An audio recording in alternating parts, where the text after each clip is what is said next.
You might know me now, but I'm still going to introduce myself. My name is Sarah Shuja, and I'm a marketing manager at McGraw Hill. We would like to welcome you to our training series for the first semester course books, weekend 1, weekend 3, and weekend 5 for the elementary level. This session is for elementary teachers only. So if you're an elementary teacher, this session is for you. In total, there are 3 sessions. Today is session 1. We have session 1 tomorrow, and we have session 3 on Thursday. So you should be having links to all these sessions already. But please be reminded that every morning at 8 a.m. KSA time, you get a reminder for the session as well. So in case you cannot find your link for Wednesday, for example, tomorrow you will get a reminder at 8 a.m. KSA time that will have the link. So in case you're looking for those links. This session, as I said, is for elementary teachers again, and we're covering today weekend 1, 3, and 5, young learners in action, resources, challenges, and rewards. Amazing. I'm very excited to know what we're going to cover here. Your moderators for today, my colleagues are here, Hamad, Minerva, and Nasir. Thank you guys for always being here and helping out in the background. And we're here to answer any questions you have, any technical difficulties you face, just let us know and we can help you there. Other than that, we have Danai with us. Danai has kindly agreed to do these teacher trainings with us. Thank you so much, Danai. Thank you again. And then we know her that she's a co-author for these books as well, and then also a teacher trainer, editor, content developer, and author. So we're very, very excited and happy to have Danai agree to do these trainings with us once more. Just a quick housekeeping slides before I pass on to Danai. We want to make sure that you're once in the webinar, you need to connect to the audio in order to hear us. So just make sure you do that. Once you log in the webinar, you are automatically marked as attended. So you do not need to mark your attendance anywhere. If you join us in the webinar, you're marked attended automatically. The other thing is there are 3 sessions, as I mentioned. This is the first session. The second session is tomorrow, and the third session is on Thursday. You will recommend you close down any high networking app like Netflix, YouTube, gaming platform, because this is going to affect the bandwidth of your webinar. You can ask Q&As, by the way. So if you have any questions for Danai or us, you can pop them in the Q&A box. Also, we can cover question answers in the end. And once this webinar series is complete, you will get a recording of this webinar as well as the presentation that we're working with today. So you have both these things with you. We have a handout for this session. My colleague can drop it in the chat box for you. I can drop it for you, no problem. And that's the handout that we're going to cover today. The other thing is the certificates will be given to you towards the end. Thank you, Minerva. That's the handout for today. And certificates, we will be sharing them with you towards the end. So this will be next week, once the whole cycle for the sessions are completed. One important thing I want to cover is your full names have been already provided to us. So you have been automatically registered for this webinar.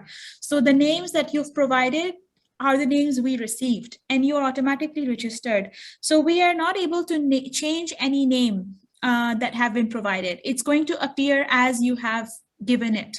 We won't be able to change those for you, unfortunately. That is that. Other than that, elementary, I'm just having a look at the chat box. Elementary is next week. So this week we will be only covering intermediate is next week. This week we will only be covering elementary. Any other questions? I don't speak Arabic, so I cannot understand the comments that are coming in Arabic. I'm afraid.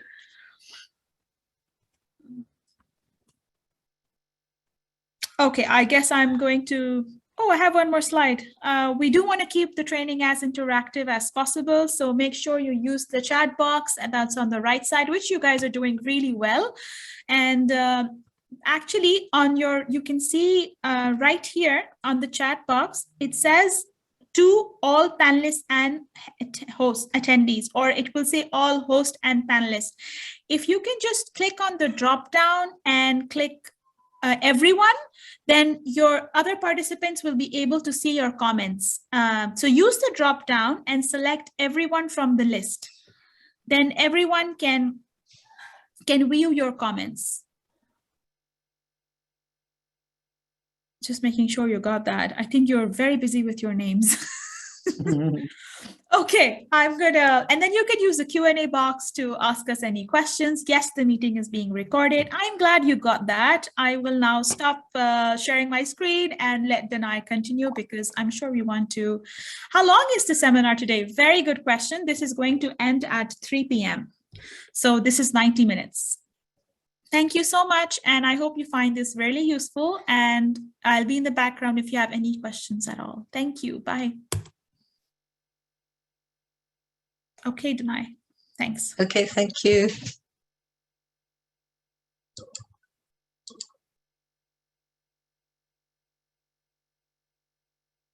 So are you... Oops.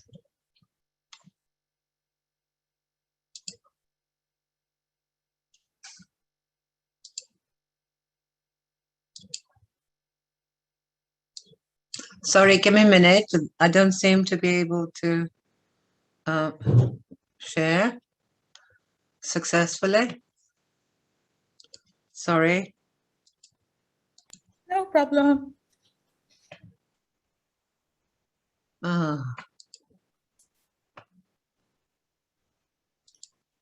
Bother. It doesn't seem to come up. What's happening? Oh, right. Okay, fine.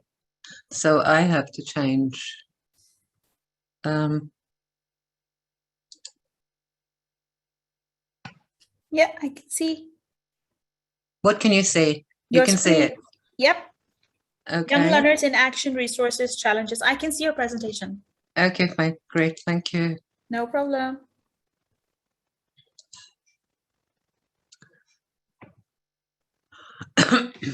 Okay.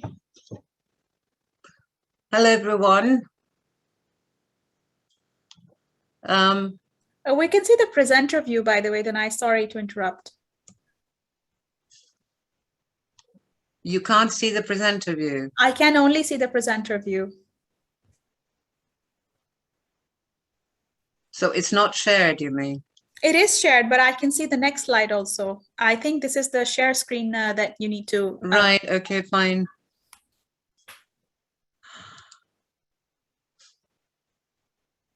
All right, I'll share again.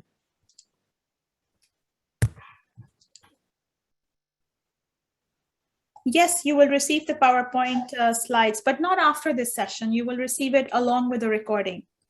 Perfect, Danai. Okay, sorry about this. Okay. Hello, everyone. Thank you very much for joining.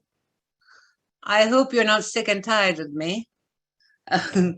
I promise you that in the next cycles, there'll be at least 2 of us working with you, just to help with certain things. It wasn't possible this time.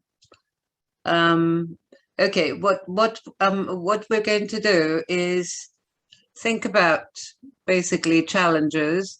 I've heard rumors about the challenges that you're having with all kinds of things like online teaching young learners, particularly first graders online. Is that true? Thank you so much.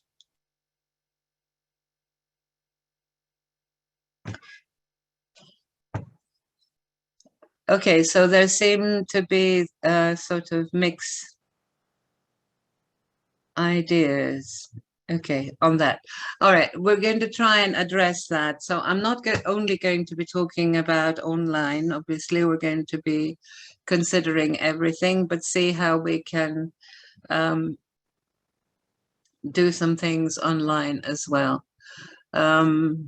what I need you to do today is talk to me and tell me what you need. Tell me what you think might help. What I thought we'd do today is focus mainly on grades 1, 2, 3, 4.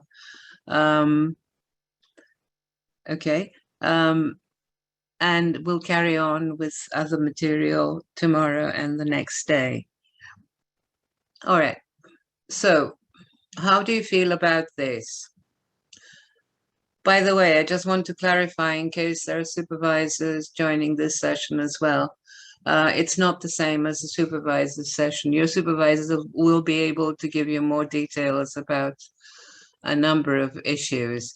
Okay, they can all learn. So, learners, yeah? They can all learn? Do you believe that? Yes, but in different ways. Absolutely. Absolutely. And this is what you need to cater for. All right. How can you help if they can learn? Okay, we're talking about pace, speed, yeah, of learning. Okay.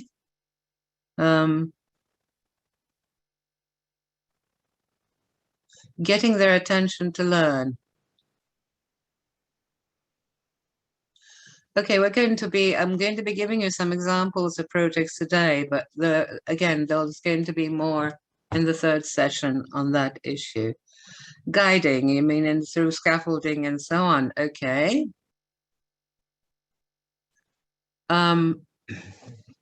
Use different methods, guiding them. Okay, when we're talking about the 6-year-olds here,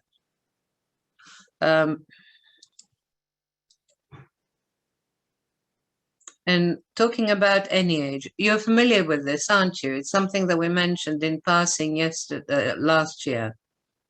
Do you remember?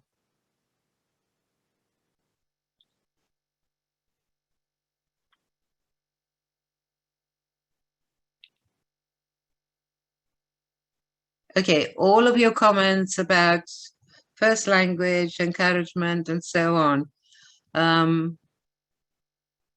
are absolutely right. Okay, but can we sort of very quickly go through this? What do we mean by multiple intelligences, and what does this encourage us to do? Okay, and just to remind you, interpersonal intelligence, people smart, if you want to simplify it. Contact face to face. Yes, it's easier, particularly when you're dealing with little kids. Facial expression, however, remember, you can deal with online as well. Okay. Now, let me just say one thing. Yes, fine, you can take learning styles into consideration, but multiple intelligences is a more dynamic standpoint. So I'll explain why. It doesn't reject all other things. For example, if you only look at learning styles, okay, and you think of auditory learners, then you would assume that if you speak and they listen, and you explain, then they'll learn. Is that always true?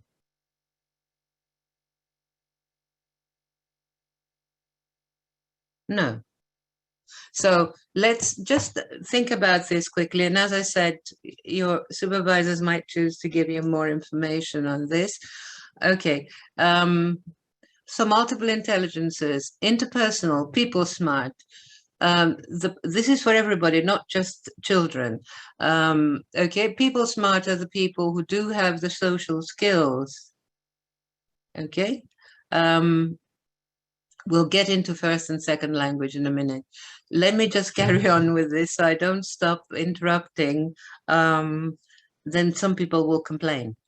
Okay, so people who can communicate with other people, who can understand other people's needs, intrapersonal, self-smart, the people who are aware of themselves, what they can and can't do, strengths and weaknesses, can work on their own, can make decisions on their own, and so on. Linguistic intelligence, word smart, are the people who do well with language, can be articulate, can write things, can read things effectively. For example, they might be able to write stories or like listening to stories, poetry, and so on and so forth. I'm going through this quickly because I'll ask you to do a task in a minute. Okay. Logic smart. Logic smart is the logical mathematical intelligence, okay? Using robot, yes. Okay, logical mathematical, yes. Logic smart in the sense that it's not only about mathematics, but it's making connections, associations, understanding difficult concepts, and developing them. Naturalist intelligence, people who can have an affinity towards things that belong to nature, animal, plants, environment, and so on. Spatial intelligence is also called picture smart, which is a bit confusing actually, because spatial intelligence spatial intelligence the picture smart gives you the idea that this only has to do with pictures and making pictures and art and so on. Actually, spatial intelligence is not only what you see sort of in a picture, what you see around you, but it also has to do with how you conceptualize it. In other words, architects need to have spatial intelligence in combination with other intelligences. Body smart, okay, bodily kinesthetic intelligence. People who can use parts or their whole bodies extremely effectively, could be athletes, yes, exactly, but not only athletes. Think of surgeons, for example, okay? Surgeons need to have bodily kinesthetic intelligence on top of other intelligences. Music smart, yes. Music smart, again, people who can hear music, can understand music, create music, okay, sometimes even perform better when they're exposed to music, can hear sound. So it goes beyond music as we know it. It might, for example, sound technicians have to have musical intelligence in addition to logic smart and so on. Okay, why are we saying all this? Why are we talking about this?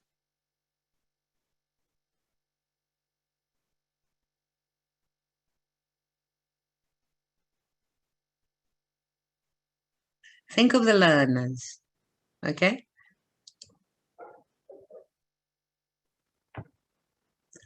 Think of what people consider intelligence.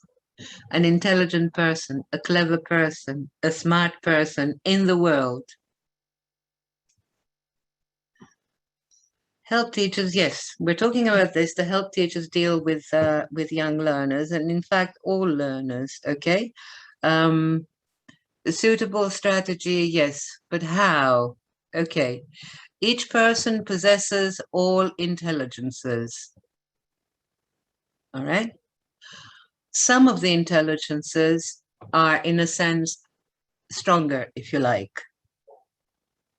Yes, it allows now different styles for different learners. Intelligences work together in complex ways. So it's not always easy, and it's not always one intelligence. Intelligences can be developed, and this is the most important thing. So if you'd like to give me a minute here, supposing you have a child that is having problems with reading, okay? You can get them to read and repeat and read and read till everybody is blue in the face. And the end result is that they get discouraged. They feel they're not as intelligent as other people. Yes, diversification strategies are important, but I'm trying to get a little more practical using this theory to try and look at some aspects that are real in our learners, in people. Okay, so the difference is that, for example, when you're thinking of learning styles, and you're thinking of things like, for example, auditory learners, it's like you label people. It's like, you know, they're good if they can listen and speak. They're good at that, but they're not good visually. The difference with multiple intelligences is that we believe people can develop the rest of the intelligences. So if you use their strength, you can help them learn, you can help them develop. How does this translate in terms of young learners? Somebody mentioned projects before. Okay, projects, and in terms of particularly collaborative learning with young learners,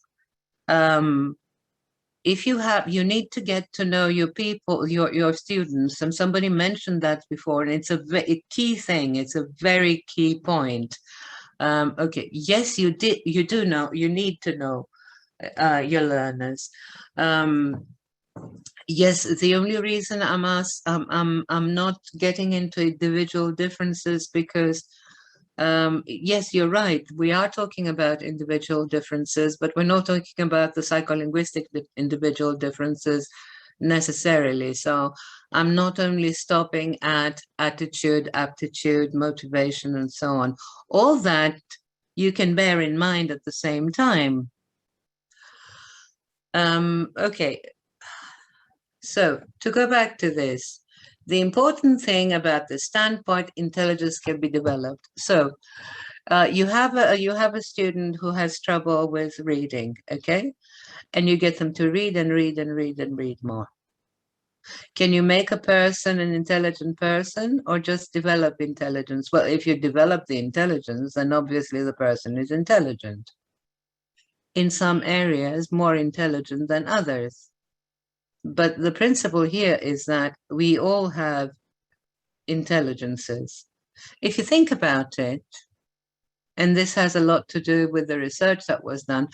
For example, think of autistic people. There are many autistic people who have amazing logical mathematical intelligence. So we're not going to get into the issue of intelligence. Again, I'd like to leave that for your supervisors if they want to deal with it. Yes, okay, the issue is, however, what do we mean by intelligent? Okay, what can they do best? Each person, okay? You can't expect every person to have the same proclivities, to have the same tendencies. Okay, yes, you have to know your students' abilities first to know how to deal with them. So if you know, for example, that you have a learner who loves drawing, okay, you have a learner who loves making things.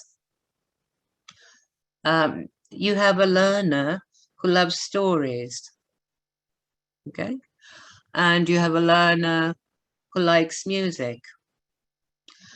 Get them in a group. If you organize, this is an example, right? It might be a larger group. If you organize them in a group and get them to work on a project that involves developing a story slowly, it's never something that you can do in one lesson. You go piece by piece, frame by frame. I'll show you a bit of artwork later to show you how that can be done.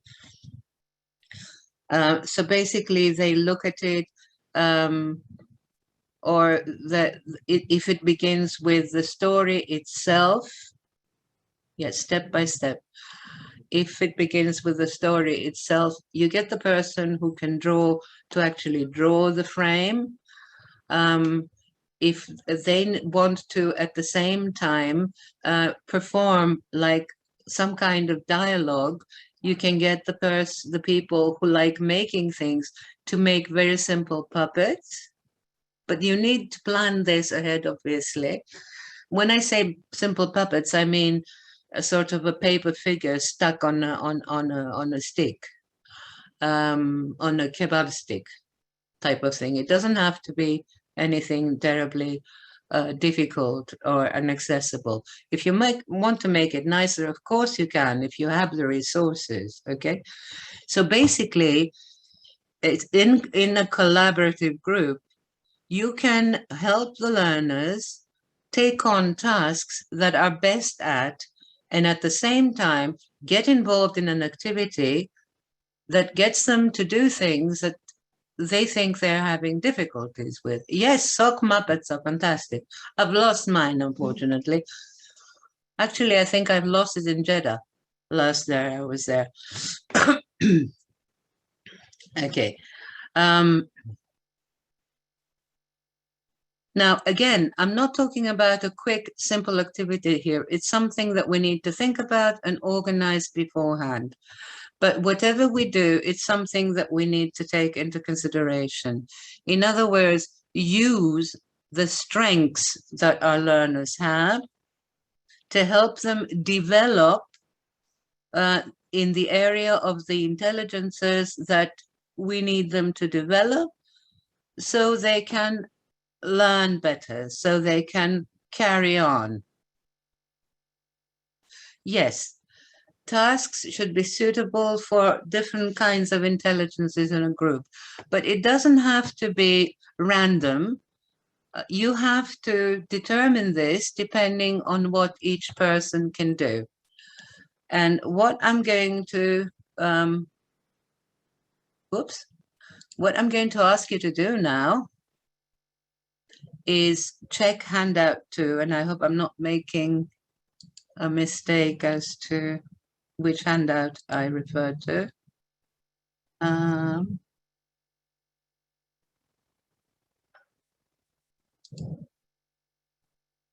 Oops, no, not this.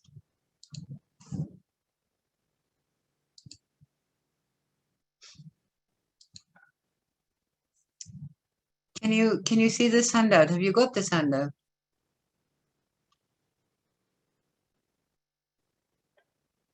We can't see your screen, Tanai.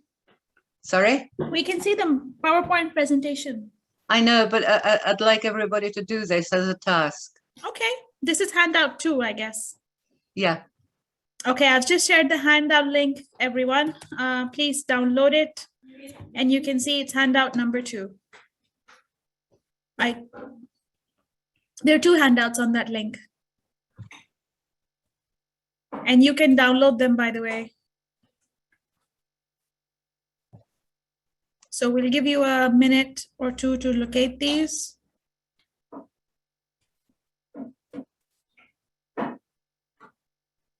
Amazing. Thank you for confirming. Where's the link? Okay, I will drop that once more. Okay, if it's not possible, we can do it together on the screen.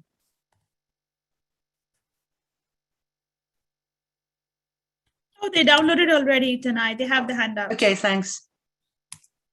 Okay, after you download it, what I'd like you to do, please, is match each description, one of these descriptions, to an intelligence. Some are very obvious, very direct. Others you might have to think a little bit about. Okay, just following the principle of, instead of giving you sort of more information about each intelligence, what I'm doing is setting a task for you to identify them. Okay? Is that fair?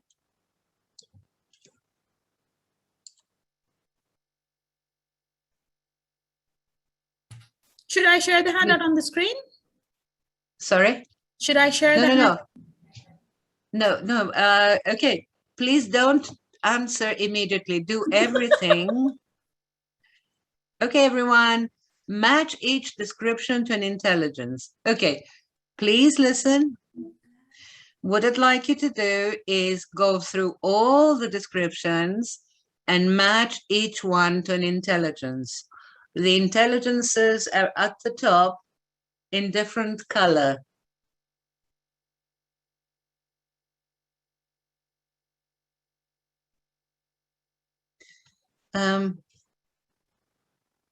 Ahmad, this isn't working.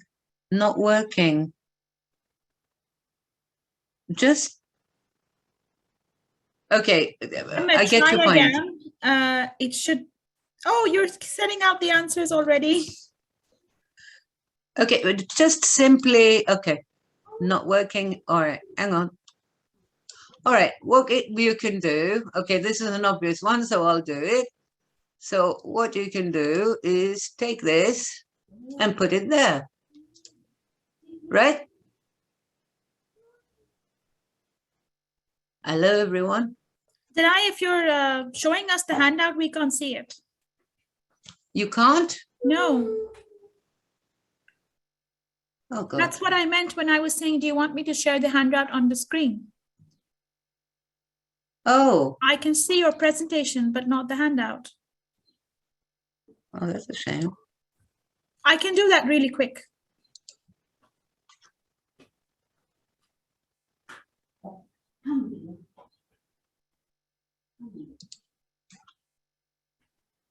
Should I? Please. Yeah.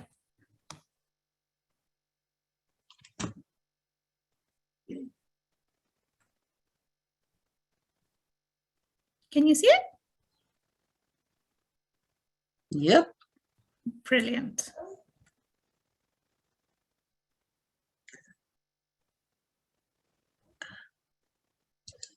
Okay, so basically highlight and move each intelligence to the appropriate description.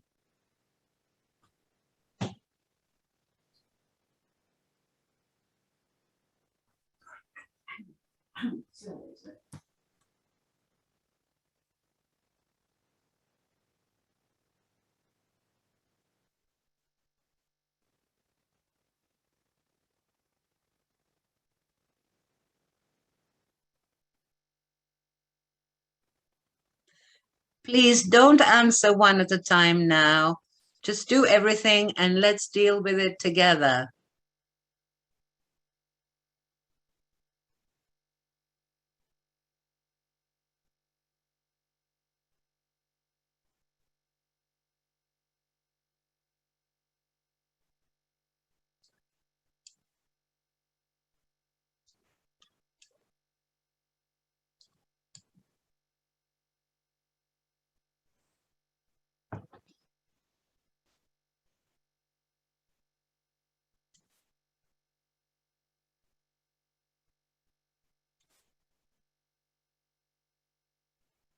Done.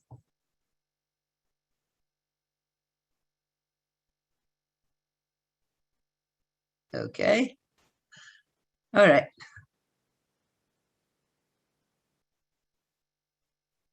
So let's start discussing them. I'm going to try and share again. Sirish? Yes, sure. I've stopped sharing now. Sorry. No problem.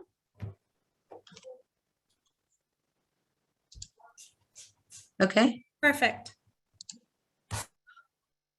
All right. Can you see it now? Yes, I can see the handout now. Okay, fine. I don't know why it wasn't working before. Okay, everyone. So we've done Music Smart. Okay. What's the next one then?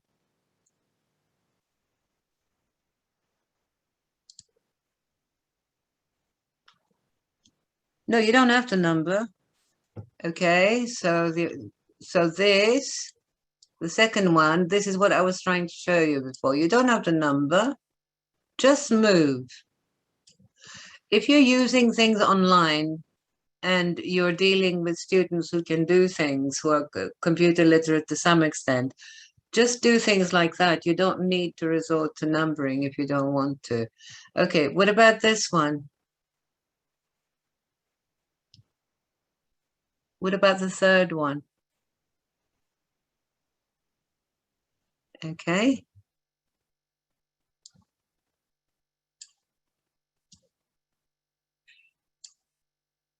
Right.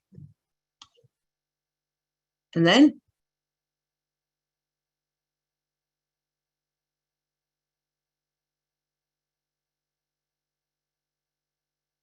Yes.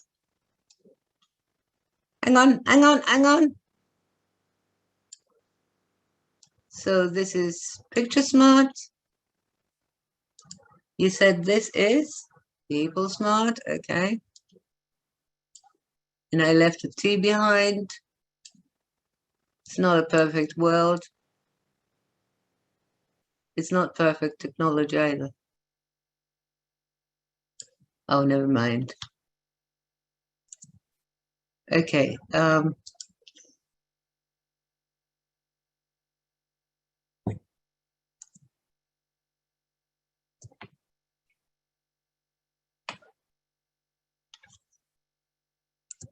Something weird is happening to my computer. Okay, and next one. Ability to understand yourself. Yes. And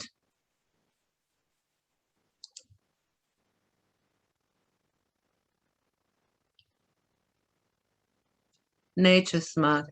Hang on, somebody said emotional. We'll talk about that.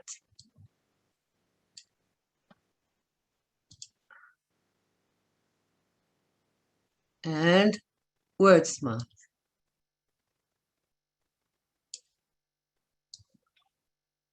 Okay. Yes. Emotional smart doesn't exist. The emotional intelligence is Goldman. It's introduced by another researcher.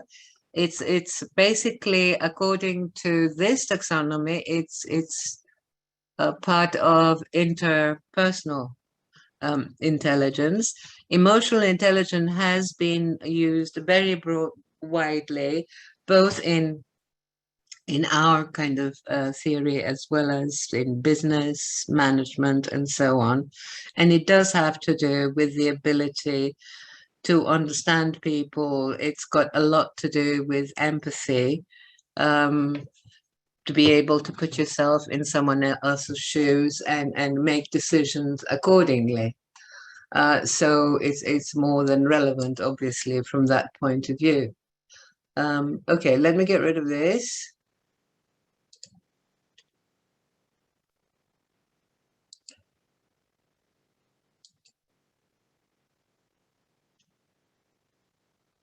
So I'm saving this for you just in case. Okay. So this was the last thing that we were discussing. I'm sorry, I'm not really 100% health-wise, so I'm doing the best I can today. Okay.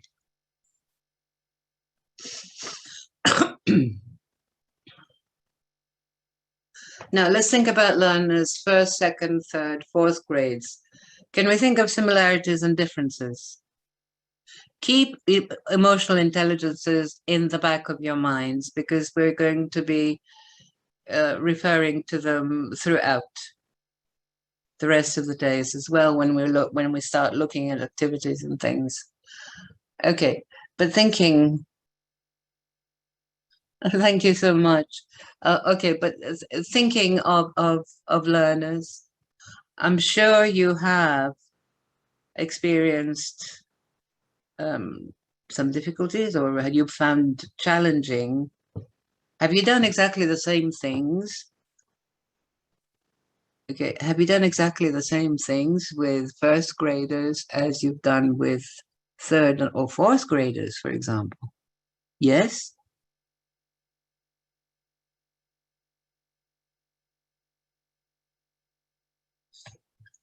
Are your first graders at the same stage of development as the older learners? No, you can't, can you? Okay, fine.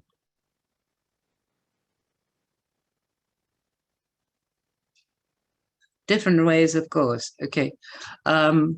So it's you do need to take the cognitive development into consideration.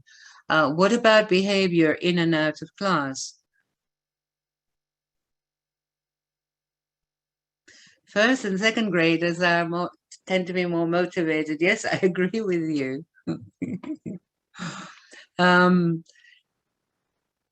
Somebody says, can you explain these ways? I don't understand which ways. Okay. Oh, you mean in terms of the cognitive differences, what they can do if they're ready to do sort of abstract work, if they're ready to deal with things. You're lost. Third grade are at a different stage of cognitive development, yes. What am I talking about? Behaviors. Okay. I'm talking about behaviors of learners in and out of class. The way your learners behave in and out of class, which is a good idea for you to behave so you can find out things about them as learners.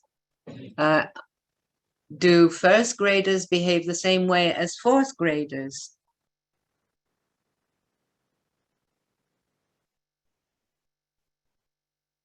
No. Okay. But I think what we're all saying, what we all agree on, is that first graders and second graders tend to be a lot more enthusiastic. I just okay. Somebody had a comment and I'm trying to find it. Okay. I noticed that the first grade learners are really very clever. They're all clever. But there is a difference to the way people develop these days. Now, it depends also on the area where you work and everything. Okay.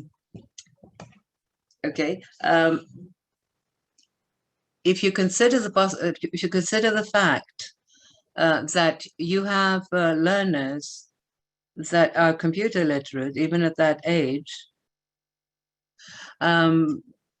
obviously there's a difference there to the past. Okay, first and second are more active. Yes, of course they're going to be more active. This is something that we mentioned last year. Okay, something to bear in mind.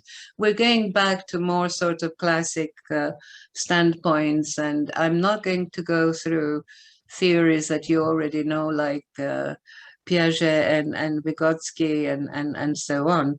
But basically, do remember that there's a lot of growing up for young kids to do. In other words, they don't stop growing. They don't stop growing up. Their bodies don't stop while they're in class or while they're playing. Okay, and that's serious business. They need the movement. Okay, and obviously, we are dealing there with bodily intelligence, if you like, body smart. So it's all relevant. They like to chant, they like games, okay? What about moving them to memorize? I'm not sure about that myself because I'm not sure that they're all able to do it. Why? Because memorization of language per se then would obviously be appealing to a linguistic intelligence, which can be developed in everybody, but might not begin as one of the strong elements of some individuals, okay? Troublemakers. I would watch Troublemakers because they give you a lot of clues. I think it's good information that you get from Troublemakers. Okay, so in terms of playing and being so active, yes, they forget very quickly. Okay, give me a minute because you're coming up with concepts that are quite important. Troublemakers are street smart. Yes. Okay. First graders prefer. Stop, stop, stop, stop. Please stop, because you've come up with points that I would like to address. They're very important concepts. They're very important points. I wouldn't like to let them go.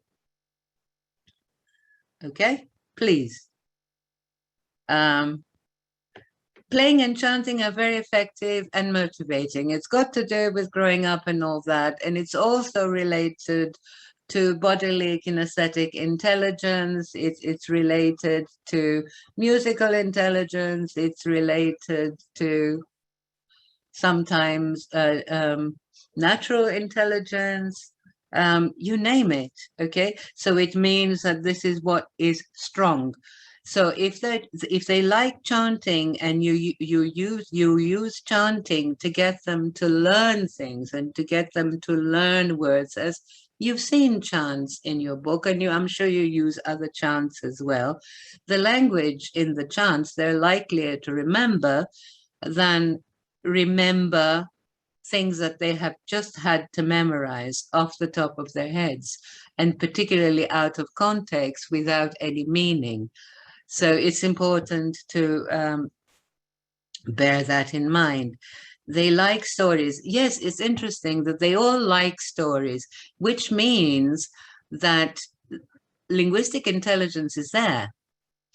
Okay, how you're going to get it to basically how you're going to get them to demonstrate it is a different matter altogether. It takes patience, it takes time, and it takes finding out what their strong point is. They like stories, but they don't want to tell stories. They don't want to write anything. You get them, if they have artistic intelligence, and I mean spatial intelligence, you get them to draw part of the story and then say something or write something about the picture. So you use the intelligence that is strong to support them. Okay, yes, chants, games. Yes, good.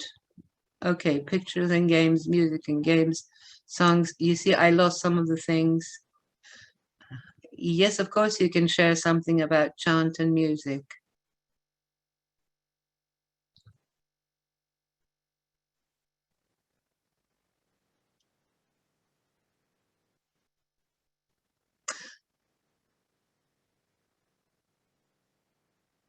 Okay. All right. So you don't want this to be as interactive as it's been so far. Okay. May I ask you all to be a little patient? All right. What I'd like to mention is this. You're right about all the activities and everything that you have mentioned, and coloring and gestures and role plays and so on. Somebody earlier mentioned that first graders, a lot of first graders, like to work on their own, like to work individually. Well, obviously, what you've got there is an individual that is self-smart, yeah? Intrapersonal intelligence, okay? How can you help them develop? If they like to work on their own and they're first graders, it might have to do with intelligence, might also have to do with the fact that they don't feel confident enough to work with other people. So you will have to guide and support. Collaborative activities are a must. Okay, I'm going to try and go through things a little more smoothly for a bit. Okay, so collaboration. All right. Now, thinking about your learners as well, which teaching or learning aspects are more challenging? You can add your own points and we can pick on that next time. So please, can we go through this? Okay, is online challenging?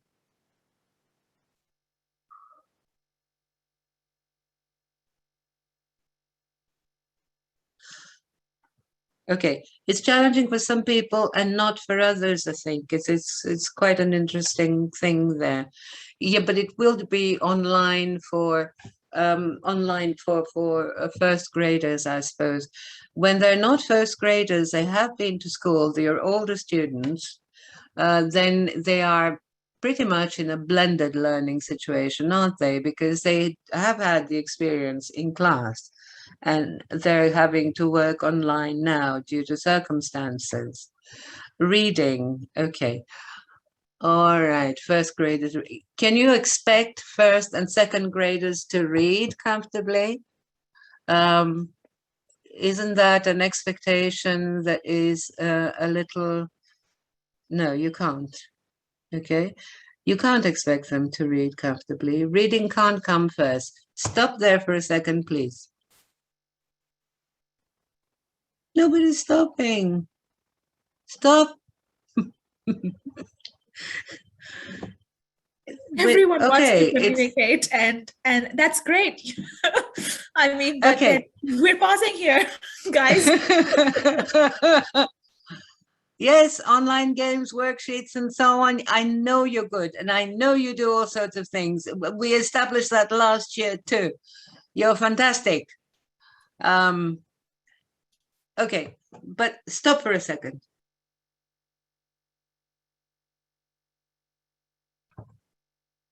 Okay. Well, I'm glad you find the topic exciting. That was the whole point, to do something that would be relevant. Thank you so much. Okay. All right. What worries me is people talked about reading. All right. First of all, be kind to yourselves and your students and look at all your objectives and try not to be so negative that you go straight for the thing that you know is going to be demanding. These are first graders, okay? They are having to cope, and you'll see that later as well. It's on one of the slides. They're having to cope with their first language, okay? First language acquisition is still going on, let's not forget, yeah? Okay, they're having to cope with literacy, early literacy in their mother tongue, okay, which they have been listening to and speaking and learning for 6 years. At the same time, they're having to learn another language, become familiar with the sounds of another language, okay? Also, learn how to read this language, which has a completely different script. And it's not only that, it's the craziest kind of writing system, spelling system that anybody could think of. And we just try to facilitate them as best we can. So if you think about it, the worst thing you can do is hit students with reading to begin with. Now, before you say anything there, for those of you who insist on resorting to grammar translation, it won't work. Simply because you're not addressing different intelligence. You're not addressing all the intelligences that are involved in all the lovely activities you have already mentioned. You're only addressing linguistic intelligence, which is still developing, not only in their in the second language, but in their mother tongue. You can't do reading first. I understand where this is coming from, because reading first comes from grammar translation. Because the way grammar translation developed centuries ago had to do with reading and translating languages, when people were more interested in that sort of as a mental task, and also translated books, documents, and so on. So it was based on literacy, if you like. You're not dealing with adults here, you're dealing with children. We're dealing with stages in literacy development. Yes, listening and speaking first, as much as possible. Audiolingual method. Well, quite honestly, why not?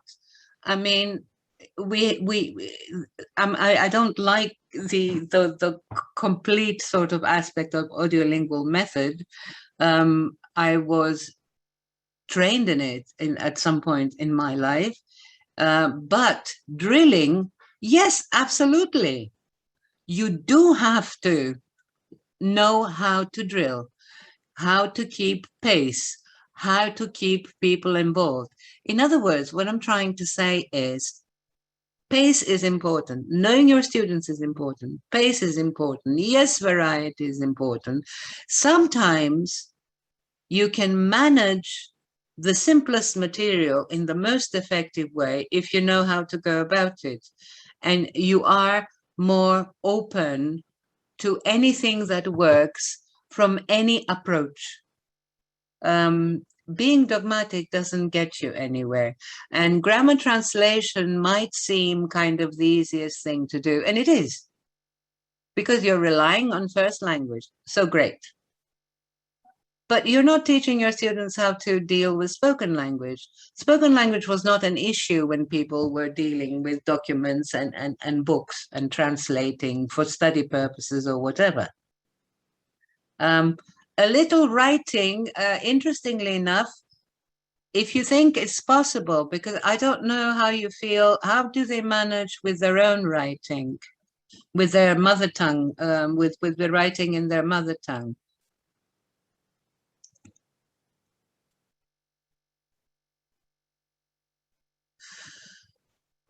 Okay, but if the children want to do a bit of writing, because sometimes the little ones want to do a bit of writing, even if they don't know, they can't always associate the letter to the sound because they feel they're doing something. If that's the case, and it's a matter of giving them an incentive, of motivating them, I don't see any harm in that. If you're going to drill, start by group or individual, both. What I usually tend to do is get them to repeat a few times and then get one of the more confident students to model, another more confident students to model, then everybody split the class into two, and so on. You can go for different combinations. If you want to go the standard way, yes, you would have to go group, sort of whole class, and then split into groups, and then go individual.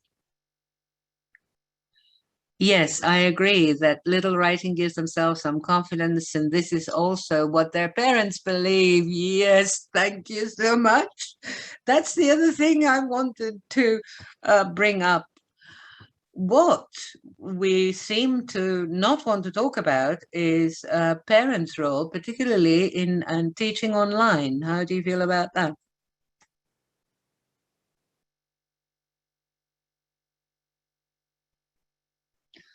Yes, children learn fast as they look for meaning, not form, if you're teaching them in context. Yes, if you're teaching them language in context through meaning, okay? But yes, I appreciate that you do have to take other stakeholders into consideration, and you do have to please everybody, including parents, whether you like it or not, okay? But this is part of what we need to do. Parents should be encouraged too in the learning process. Absolutely. Now, just to get a little serious, there are schools who kind of invest quite heavily in informing parents about methods, about why things happen, how they happen, and so on. Not all the parents are interested, but what happens over a period of time, mind you, this again, change doesn't happen instantly, is overall, after a while, you get a nucleus of parents who have a better understanding and awareness of what is happening, and that's great support. Okay. Now teaching children a language at a young age, I think it's more than possible, provided it is taught appropriately, and basically it's taught mainly with focus on spoken language, with resources that the teachers can relate to. Killing that one. Okay. Pace, we've touched upon pace. You're absolutely right. It's not possible to do everything in the time we've got. Well, maybe we'll have to come back to some of these things because you have actually contributed quite a lot. When does this meeting end? It ends at 3 o'clock. Are you getting bored? I'm sorry. Okay. Yes, I know we can't stick everything in an hour and a half, but this is just a reminders, okay? Pace, timing, staging. To what extent do people plan? I know everybody hates this, but planning and planning in a very practical way is very important. So you don't lose sight of what you're doing and get stressed and get worried about all sorts of things. Staging is very important. Okay. Yes, I know you have classes at 3:30. I'm really sorry. Okay, I promise this time I'll give you some way to contact me if you like, so that we can maybe discuss things at different times. I won't always be available, but we can do the best we can. Okay. Now, this, do you tend to speak more when you teach online or in class?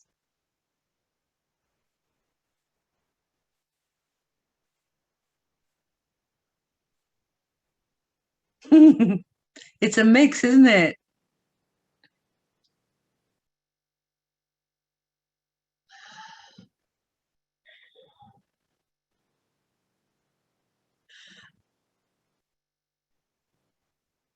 Okay. All right.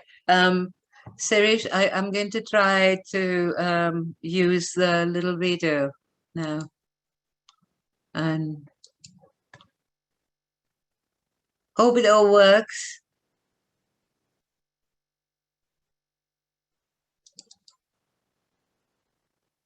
Oops.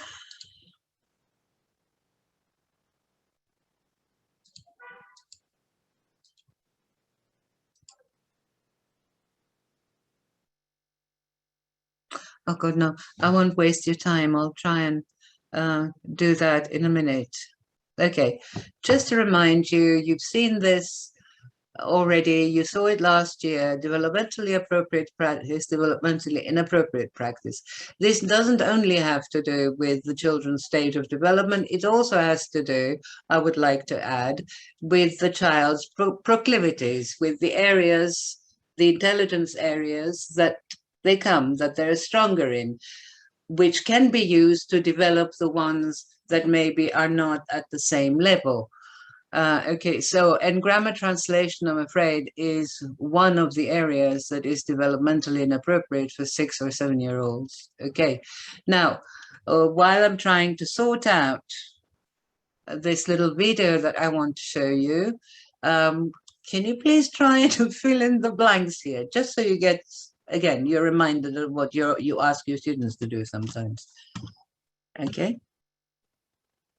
Now, again, don't start answering. Don't start answering, just go through the whole thing, please, so you can give me time to sort out the little video that I want to show you.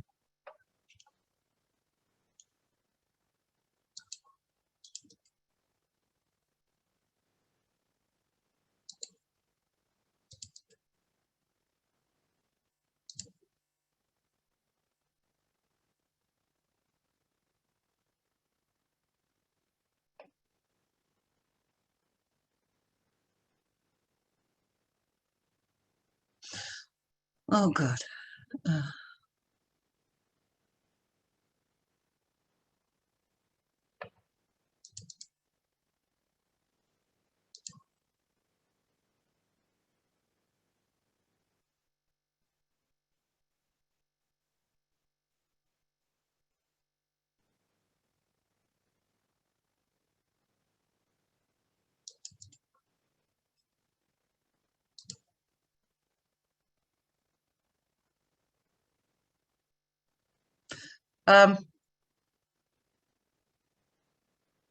Sorry, I'm not sure this is going to work today. So we'll have to do it tomorrow. Yeah, we can do it Sorry. tomorrow. I think that's fine. Okay. Have you completed this?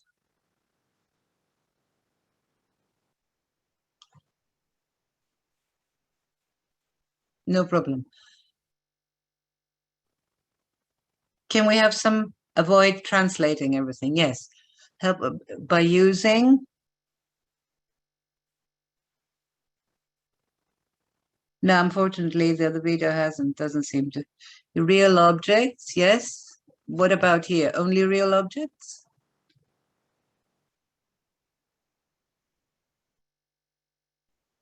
Pictures. We're on 2. Hello, everyone. Hello, everyone. Hello, class. Hello, everyone. Okay, stop. Stop. Let's do this together.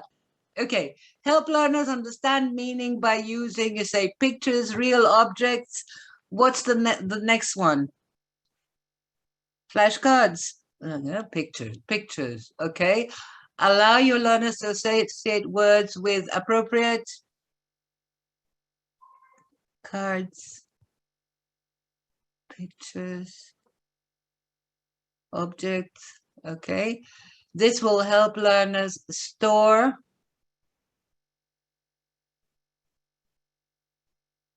other words, vocabulary, okay, in their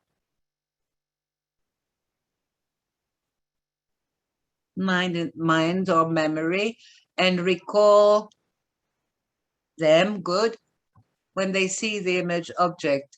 Okay. Multiple opportunities. Give students multiple opportunities to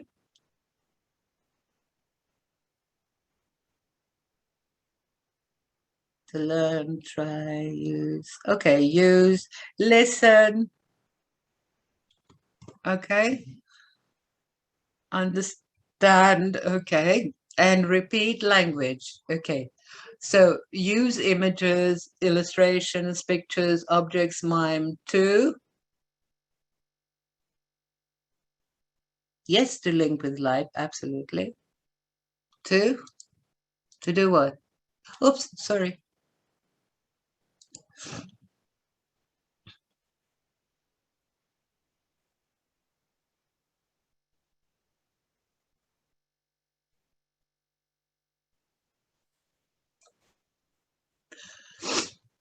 Remember, okay. Through games, chance and other activities, review, practice, high thinking skills. Where are the high thinking skills? Miming. Okay, fine. Sounds, learn. So we're talking about quite a lot of resources, aren't we? Evaluate. Okay. So basically, I'll have to make sure you have the copy of the completed one next time.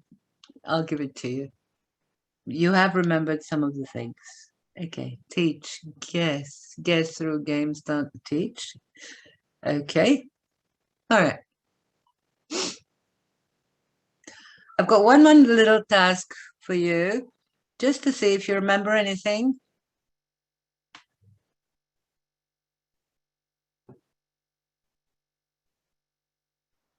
These are stages that you can follow. They could be in between stages, little stages, but they're the main stages you can follow when you're presenting and practicing words. Again, can you please don't start answering immediately.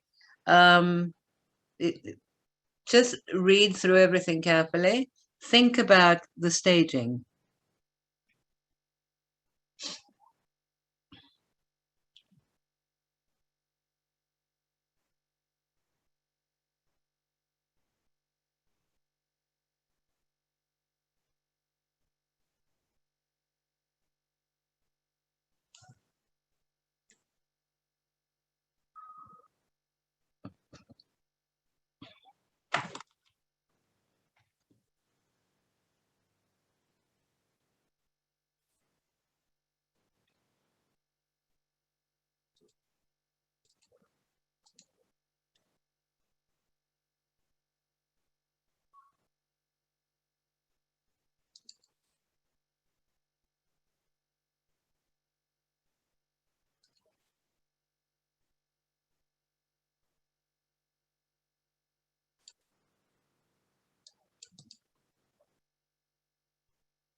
I just want to remind everyone that we do have 15 minutes remaining for this session.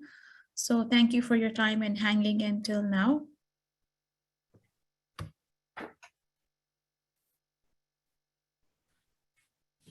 Okay, so you've got illustrate, demonstrate, meaning as one. Okay. Say the word. Yeah. Allow students to suggest words. Elicit. Yes, there can be slight differences there, right?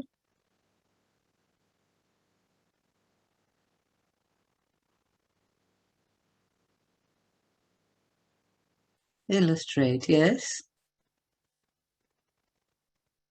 Use visuals. Okay, use visuals to prompt without saying the word yourself.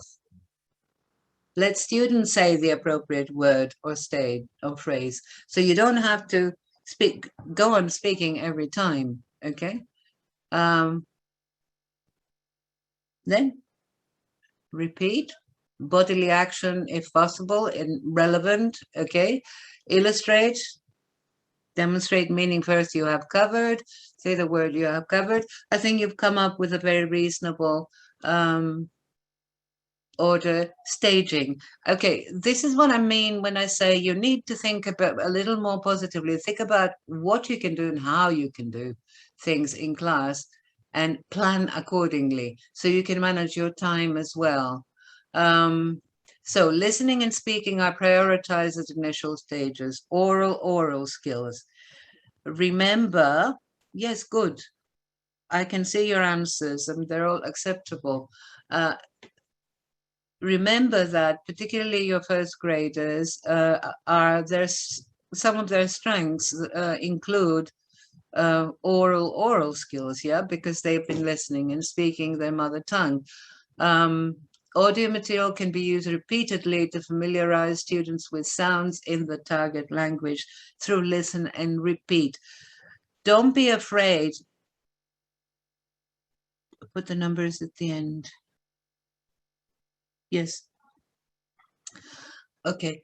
So don't be afraid to get them to repeat and repeat a lot. This is one of the things that you need to do, particularly with beginners. Later, phonics are used to help learners associate sounds and letters. Okay, what we've got here are a few definitions of phonemic awareness. Okay, what it means. Phonological awareness, the ability to recognize that words are made of individual speech sounds. These are words, terms that get confused.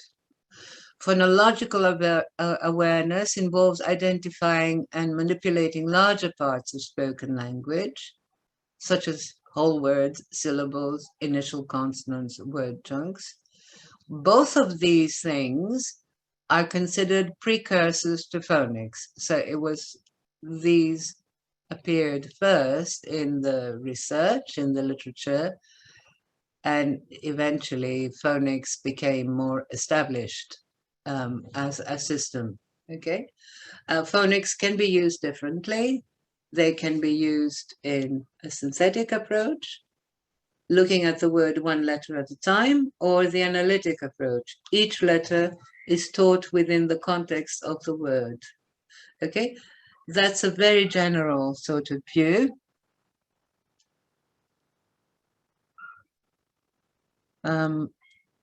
Color, yes. Color. I see color. You mean include color in terms of letters to help them identify letters, sounds? Yes, fine, great. That's a very good idea. And it is related to intelligences, okay? They're not tune deaf.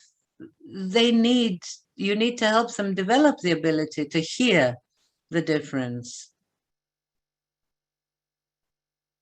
Okay. It's not something that you can expect automatically. And since there's first language acquisition is still going on, and they're hit with a new sort of sound system, well, you can't expect them to be able to do anything. Plus the fact that the English alphabet has at least 44 different sounds. Sound symbol correlation is not consistent. There are many irregularities and exceptions. Early literacy, challenging for learners, okay, especially first graders. They're having to cope with early literacy in their L1. They're still developing in their L1. They're adapting to a new school context. They're learning new behaviors and developing social skills. They're learning to interact and work with their peers and new adults. They're learning a new language. They're trying to cope with a different system, script in the L2. They're learning how to distinguish and produce sounds in the L2. Okay.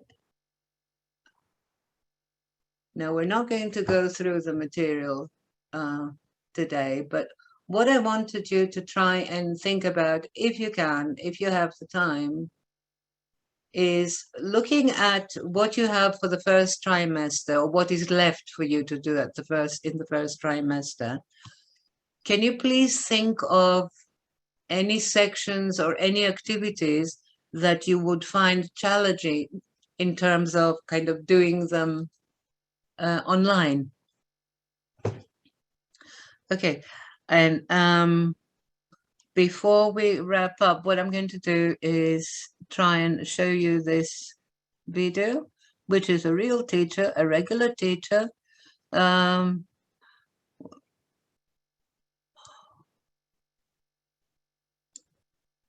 It's got, okay, let me share this with this screen. I'm going to stop share here, and I'm going to share screen. Okay. No, I didn't do this well.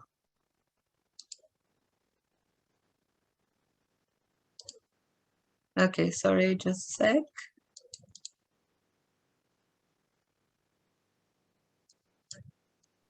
You can see your screen.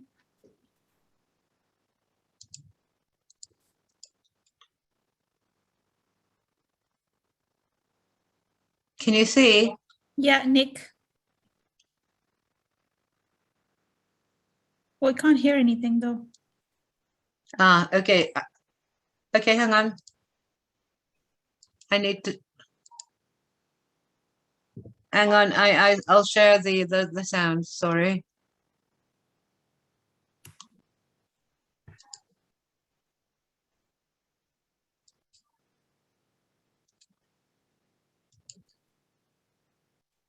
Amal, there is no need to fill No, up. I haven't. No, not you, Nico. Nico, has Nico got something like this? A nutcracker like this?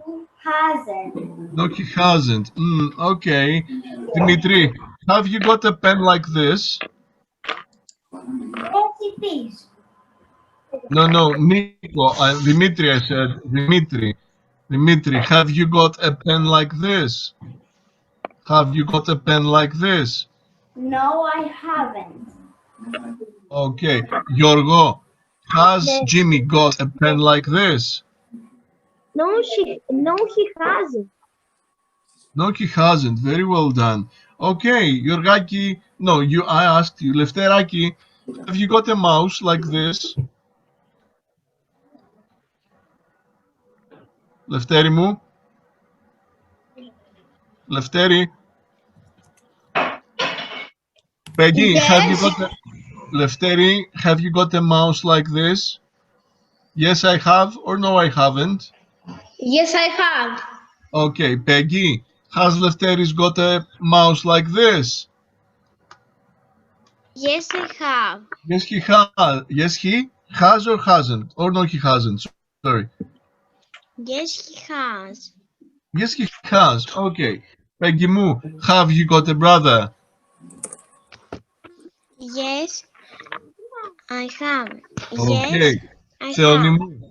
Bravo, Peggy. Theoni Moo, has Peggy got a brother? Yes, she has. All right. Theonitsa, No, sorry. Have you got a sister, Θεόνη μου? No, I haven't. Κωνσταντινούλα, has Θεόνη got a sister? No, she haven't. No, she? No, she haven't. Haven't or hasn't? Hasn't. Hasn't. Okay, that's good. All right. Have you got a battery, Katerina? Have you got a battery like this? I have. Oh, you have. That's good. Konstantina, has Katerina got a battery like this? Yes, she has. Yes, she has. Okay. Konstantina, have you got a sister?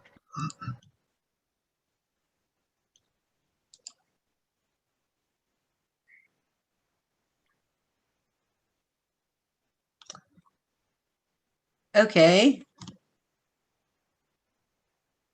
So what do you think? Any comments?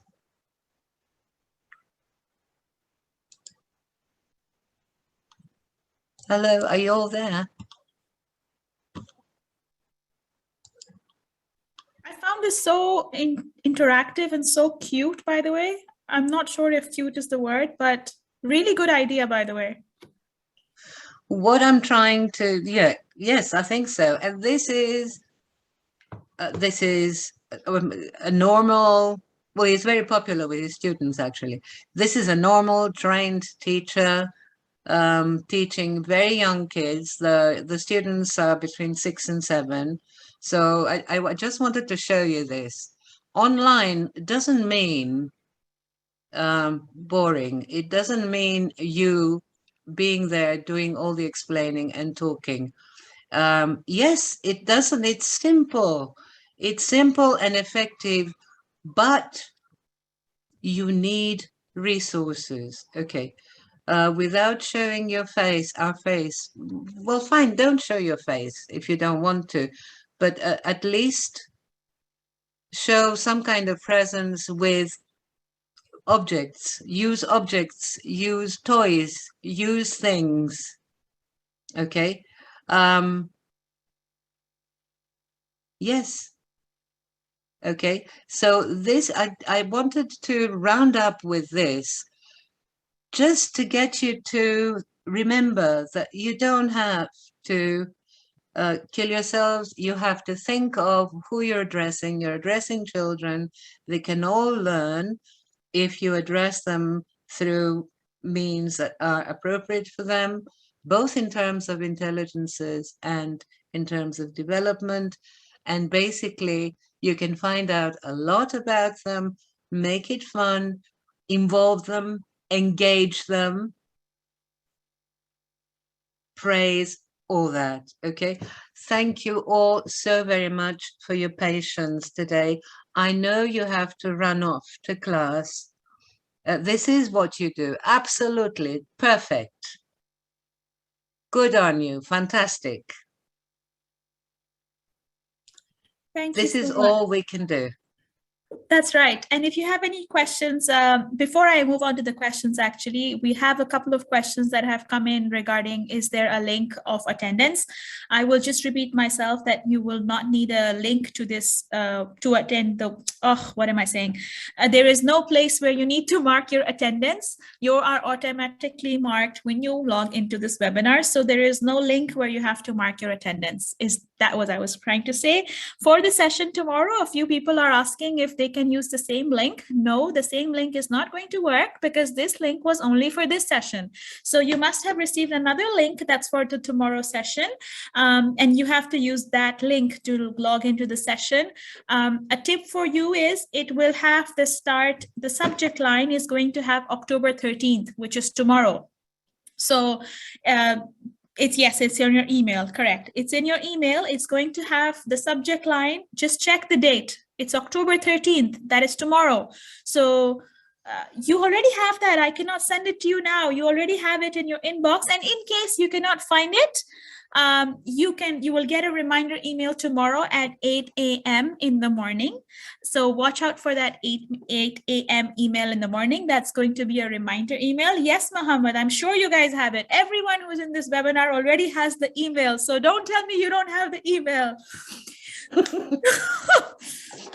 You will have the email. The reason you're in this session is because you already have all the other 2 emails. Just repeating that for you. And I guess, yeah, just want to be clear that if you're using this session's link to join the session tomorrow, that's not going to work. So please use the relevant session for the link. We have the 3 emails with the dates. Amazing. That's correct. You will have the subject line as the date. So October 12th, October 13th, October 14th. It's all very clear for you. So yes, I will cover the certificates. You will get the certificates next week, not this week, once you complete the whole training. So it will depend on the training sessions that you completed. If you attend 2, you will only be given for that duration. If you're attending all 3, you will be giving a certificate for all 3. There is 1 certificate for per level. I hope that's understood well. Great, Amjad, understood. We will attend them all. Amazing, thank you so much. We do want you to attend them all. If you have any questions from Danai, let me know. There is a question that came in from I think, Yusuf. I hope Yusuf is still here because he asked this question he wants Danai to address. Danai, can I go ahead? Yes, of course. Okay, it's a long one, so be patient with me. This is the situation we are facing this year with elementary teachers. In our area, we have a number of teachers who does not know English and are graduates of Arabic, social studies, math, science, and other subjects. The last time they studied English was in high school or first year at university. They barely know any English, and they have been assigned as English language teachers this year, although they cannot produce 1 single sentence in English. How can we help them teaching English to young learners? Okay, I'm going to give you a very practical answer. If somebody can help them use the material with the audio, just stick to exactly what's in the book, listen to the audio, repeat it. And basically, if somebody who knows can help them, tutor them, so they understand what is being said or what is not being said. I can't think of anything else. So what I'm talking about, yes, is going very audiolingual here, just to play it safe. But it's not really only audiolingual because the book doesn't only have material that is static. I mean, you have games and things like that, just as much as possible. That's the best you can do. It's a somewhat impossible situation. I think, I don't know what to say. It's not my place to say. But yes, I understand and I feel for you 1,000%. Correct. I feel for you anyway. I like you. I love you. It's 3 p.m. So if those of you who have to run off are free to leave, we are just going to stay back a few more minutes. And if you have any questions, we are more than happy to help you here. So let us know. Actually, another question has come in while we were talking. It says, it's from Bashayar. I hope I have that name correct. I want to know how to make a huge member of student interactive in an online class. I have like 74 students in one class. Oops. Not an easy matter. Do you have all 70 of them in the same class? Yes. Are all 70 online? 74, all of them online. Okay, well, you could split them into groups of 10 to give them a very specific task, but you have to be very careful with what you set up. Now, what we know is that students who have been trained are happy, know how to work in groups, are happy to doing collaborative learning, can transfer those skills online a lot more easily. Yes, it is a challenging number.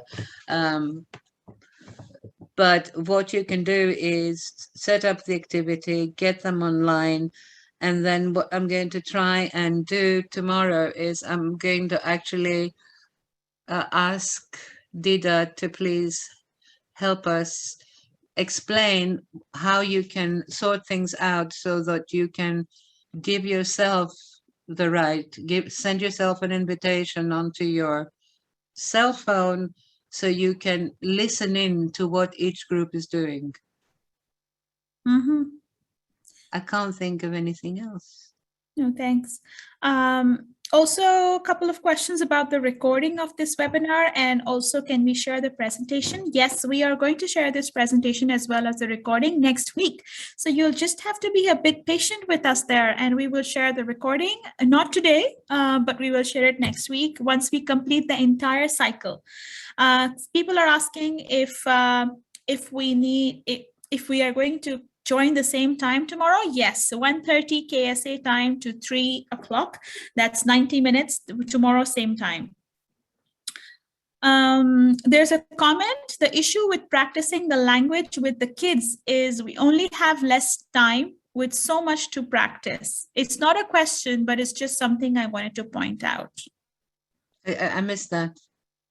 It says, I don't know, the name is not there. It just says Zoom user. The issue with practicing the language with kids is we only have less time with so much to practice. It's not a question, but it's just something I want to point out. Well, we're going to hit again, how much time you take up as a teacher speaking and how much time is left for the students. It's not a perfect world, so it's not going to be perfect for everybody. Also taking into consideration, particularly online, taking into consideration all collaborative learning is what solves the problem for us, particularly in face-to-face classes. So there are solutions. So we're going to try and address those issues tomorrow. Correct. Amazing. Then there's another session tomorrow and day after tomorrow. So don't forget, this is just session 1. We have 2 more sessions for elementary teachers. Same time tomorrow, 1:30. The link, the reminder email you will get tomorrow at 8, but you should already have the invitation in your inbox. So it's the same link basically, but you will get a reminder tomorrow. Any other questions before we say goodbye for today? Because I know you have other classes and you need to get back. Thank you, goodbye. No, thank you, goodbye, thanks. Amazing. Thank you so much for being such a great audience. Yes, we will share the presentation with you. Link to the handout. Yes, sure, can do that in a moment. Where is the link to the handout? This is the handout that we used for today. So you can have this. There's going to be another one for tomorrow, but you will have all the material, the handout, the presentation, the webinar recording. So don't worry about that. Thank you so much, everyone, and have a lovely day. And we will see you tomorrow.